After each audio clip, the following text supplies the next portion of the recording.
And so when the spiritual teachings through many, many traditions for many, many centuries have talked about the unknown,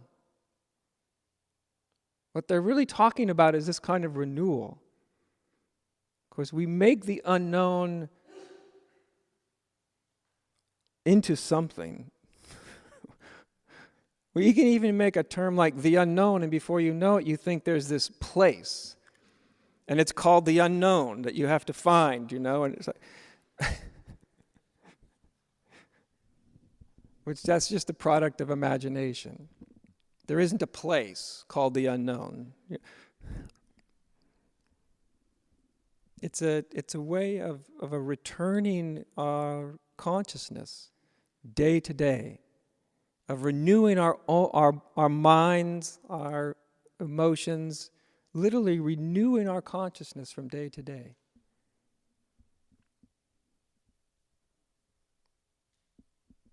And when you do this, you don't feel like you're carrying around with you so much. We don't really know how much we're carrying around with us until all of a sudden the load is dropped. It's literally a psychic, emotional, almost even physical feeling weight that you only know was there at the moment it's no longer there.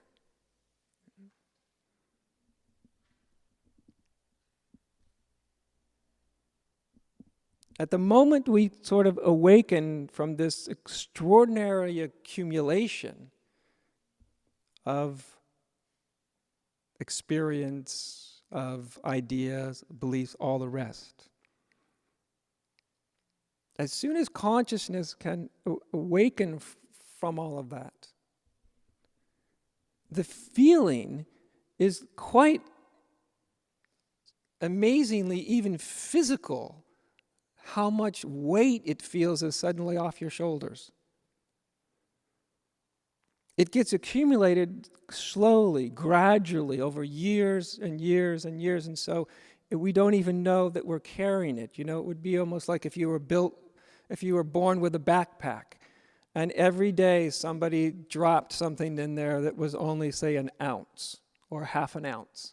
And so you wouldn't feel a change from day to day, necessarily. You might at some point get this sneaking suspicion that life starts to feel increasingly weighty and sort of heavy and, denser and less sort of innocent and less joyous and less and not so light. You feel that. But you wouldn't necessarily on any particular day feel any great change, until all of a sudden the whole thing was just gone. Then you know how much most human beings carry around, Because most of us human beings, we don't really have we're not really in a state of constant renewal. We're in a state of constant accumulation.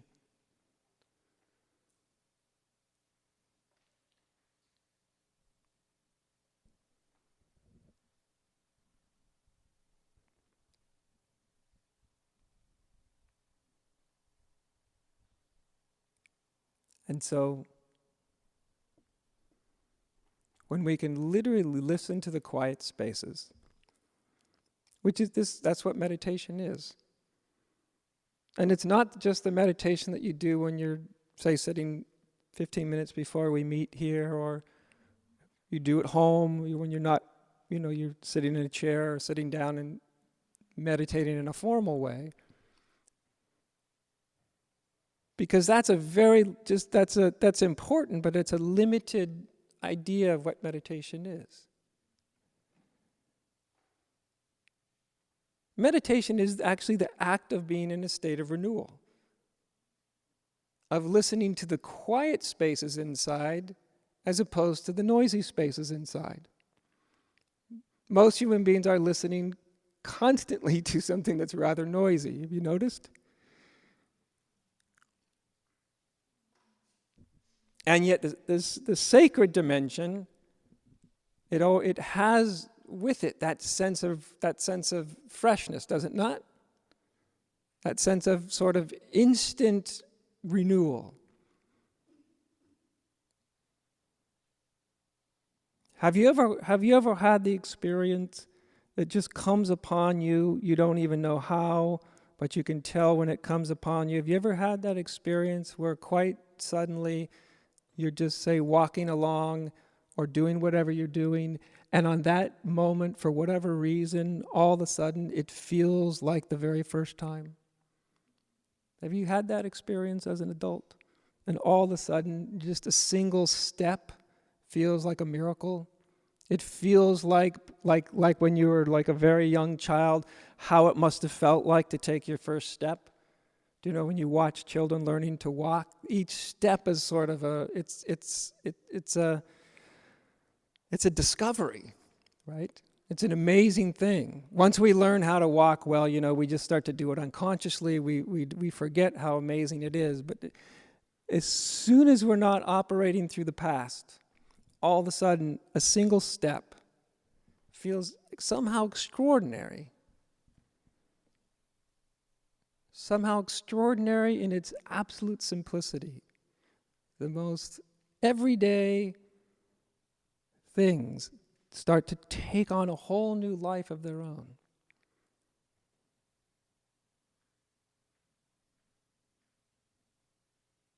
So this kind of experience is often part of some deeper awakening to our deeper essence. It sort of returns us to this state of newness.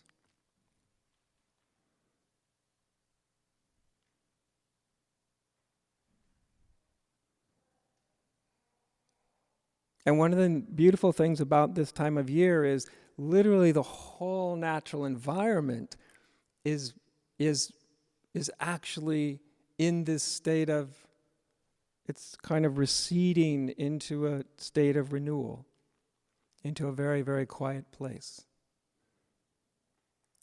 And something happens there beyond the level of conscious recognition. In the same way, you don't look at a tree that's lost all of its leaves and it's just those bare brown branches reaching up into the sky, and you don't look at that and necessarily say to yourself, well, that tree is in a very deep state of renewal right now, It doesn't look like it, right? It doesn't look like there's anything happening.